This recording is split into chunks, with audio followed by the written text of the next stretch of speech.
So today we are going to be talking about coaching. The word used was mentoring. Now technically mentoring and coaching are slightly different, but I'm going to use coaching throughout, and for the purposes of this session, we can assume that mentoring and coaching are similar things. Okay, so we're just going to stay with that. Right. So that's me. I'm going to jump all that, except that today what I'm talking about is in bullet number 3 and 4, basically about coaching and not about anything else. The question to ask about the importance of coaching is, sports people have had coaches for years. Why does a Mr. Virender Sehwag need a coach? No coach in the world is going to score as many runs as he has. Or why does a Sachin Tendulkar maybe still go to a coach? Or why does a pace bowler go back to a coaching academy? Sports people have had coaches for many, many years. There has to be a reason for that. And that reason is the reason why coaching is coming into the, as a formal discipline. It was always there, but it's coming in a much more formal way, and that's something that we can all learn from. So, readapt, relearn. Perfect. So a sportsman gets into habits. So a Sehwag is hitting a ball in a certain way, and now his hand-eye coordination is slowed down, and if he hits the same way, he gets out. Similarly, it happens for us also. We have gone into habits, we have gone into certain ways of working, and a coach's job is to help people look at that. And it's not Einstein's theory of relativity. It is just making sure that we are able to look at things ourselves, and we are able to move on from there. And those are things that we want to see in our people also. Because coaching is not just for people who are doing badly. Coaching is for people who are doing actually extremely well also. There's a need to change as we walk the treadmill. There's a need to grow up faster. We are not getting those times these days. And of course, like that Airtel ad, everybody needs a support. The coach's job is to give that support. What we are talking about today is how we as managers can also play the role of a coach. You don't have to be a formal coach all the time. But there are many situations where we just work as coaches rather than as managers, and we are going to try and spend some time on that. These are some of the coaching situations which typically arise. An outstanding performer who's speaking out, or an outstanding performer who is not being able to reach the next level. So I was just recently working with a person, 14 straight quarters he has exceeded his sales targets. He is not being promoted. What's the reason? The reason is that he is extremely good with a team which works below him, authority driven. He is extremely poor with working with his peer group, where he has to use an influential style of leadership. And because he has done 14 great quarters, he has become completely insensitive to the fact that he could be making a mistake. They're a very intelligent person from one of the IIMs, but just not registering. Took us a month and a half to get to that point in our discussion that, okay, this could be the issue. Now he needs to revisit those skill sets that he had so that he can start using them. And guess where he learned those skill sets from, or where did he start using them? Coincidentally, he was furnishing his house, refurnishing a new house at that point of time. And then he suddenly said one day, Shyam, you know what's happening? I must use the same techniques that I use at home in my work. I said, how's that? A coach incidentally normally doesn't give answers. The coach's job is to just keep asking the right questions. So he said, at home I'm having a similar problem. I've got a teenage son, a teenage daughter, a middle-aged wife like me, and my dad who's staying with me. And I just can't get any decision about how to get the house painted or what to do unless I work in a complete team. Hello? So you have the skill sets, right? What prevents you from using them in your workplace? The skill sets are the same. Listening to people, influencing them, arguing it out with them, but not necessarily ordering them. In his house situation, no orders were working. So he started actually applying a lot of techniques from there, and it started working. So the trick was getting the sensitivity. The trick was not in the great skills. And all great performers normally have all the skills. As a manager, our job today is to start getting out those things which have got hidden. That is what. So when we are working as a manager, our job is to get things done. Like the timeline for the project that was being discussed earlier. There you don't get into coaching situations. You get this done tomorrow morning, I need it. If my systems are down, I can't get into a coaching relationship with that person. But there might be other areas where that development comes from the coaching this thing. So next level needs different skills. Everything is great, but a couple of things are pulling the person down. Everything has been tried. Now what? Get him a coach. That's normally not the best place to bring in a coaching situation. But all the HR stuff and appraisals, everything has happened. Nothing is working. Corrective action is needed. That's also a possibility. Concepts are clear, but the change in behavior is not lasting enough. So you give an input, the guy says, yes, I'm going to do it. And it works for about till the end of the, if he's gone through a training and the training ends on Friday, it works till Monday morning. On Monday, the behavior has gone back. Those are the kind of situations where we need to get the coaching skills coming in. And we are going to talk a little bit about those. So, coaching basically believes that new behavior, traits, habits can be created. Changes are possible, but the process needs clarity, support, discipline, repetition, encouragement. Those are the 5 things that actually a manager working as a coach has to do. And a huge amount of patience is needed. The coach is a mentor, trainer, manager, counselor, whatever is needed. The coach doesn't have one specific set of skills. So when we are working as coaches, all kinds of skills need to be provided. The coach does not provide answers, but helps find them so that there's a lot of ownership for them. And if they come from deep inside, then they stay with the person. Then they don't go away after one this thing. So the coach does not help, does not teach, but helps people learn. Go back to school or college. You'll remember the names of some teachers. Most of those teachers would be people who help you learn something, not just came and taught a few things and went away. The ones who left a little original thought are the ones whose names you will remember. Please go back and you will discover that. The others will be just a face somewhere in the crowd. Okay? That is the kind of a role that one has to play. And unfortunately, that role is difficult to play in today's circumstances, when we are all living from a quarter to quarter, or even shorter than that. Right? As opposed to, let's say, a manager who will assess whether you know how to drive a car, send you on a training program, give you a target, reach there in so much time, and then meet you there at appraisal time, whether you have made it or not. So that is the essential difference between a manager and a coach, or between a manager hat and a coaching hat. And I'm skipping the other ones of therapist and consultant, etc. I'm just going to, because we are all managers here and working as coaches sometimes. The other big difference is that a manager works on the upper half of this. Don't do this, change your behavior, talk better, learn this skill.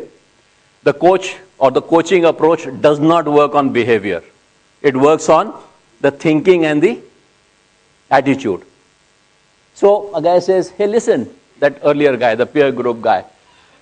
Yes, I realize I'm not influencing my friends enough, and that's why I'm not being able to get things done. Great. What could be the possibilities? Why do you think you are not able to do that? You have the skill sets, don't you? Now you start thinking, maybe because I have done 12 or 14 straight quarters, my ego is coming in the way. I think all of them, I'm surrounded by average people. How many of us think we are surrounded by average people around us? Nobody? Oh, that's surprising. Most of the time we all feel that we are surrounded by people who are average. Basically what we are saying is, I am a little above average. So that mindset has come in, and it just comes in. It's not that you kind of buy it in the market or something. It just creeps in. So then the guy says, oh, yes. So the point is that if we can work on the thinking or the emotions of people, then the behavior changes are much more lasting, much more longer. And our job as coaches is to work there. And that happens by talking about things which are not result oriented. In fact, coaching activities should not be undertaken at appraisal time. They don't work. Because at appraisal time you are discussing results, the output. You're not discussing the process or the approach. So if you're going to be working as a coach or trying to work as a mentor or a coach for someone, talk to that person not at appraisal time. Talk to that person earlier or later. The power of 8. What are the 8 steps which should be followed by every manager if you are trying to follow a coaching approach? 1. Experiencing the route is as important as reaching the destination. When we are having a coaching hat, we got to start believing that.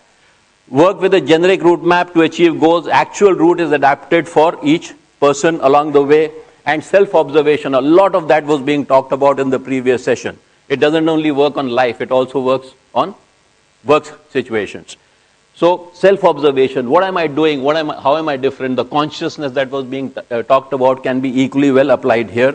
And observation is as important as reaching the destination. That's the key difference. We have to stop discussing only the end result. We have got to start discussing what's happening on the way, right? Second, build trust. I can walk a long way with someone I trust. As a coach, if the person you are working with does not trust you, you're not going to be able to.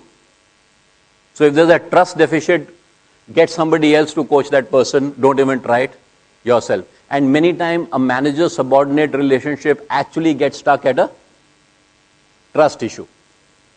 A coaching engagement cannot happen without trust. What lies behind and in front of us is tiny as compared to what lies within us. I think we heard that in the previous session also. So there is a context to that in our work situations too. You want to use psychometric tools, you can use them. You want to just talk about observation, you can use them. It doesn't matter how it comes. But what is inside is as important as what is outside. And when working as a coach, one has to work with this premise. That we have to work with what is inside people. A coaching approach normally does not work by saying, okay, what's missing in this guy? Let's fill up. It works with what is there in this guy. How can I use it better? Because the coach believes that, listen, I can't change this guy. He's already what he is. I got to make use of what is available with me, not necessarily find something else. Find your North Star. No wind is right for the ship that has no destination. Most of the people who are having issues of that nature, the ones that we saw earlier, actually have just one problem. They don't have a goal.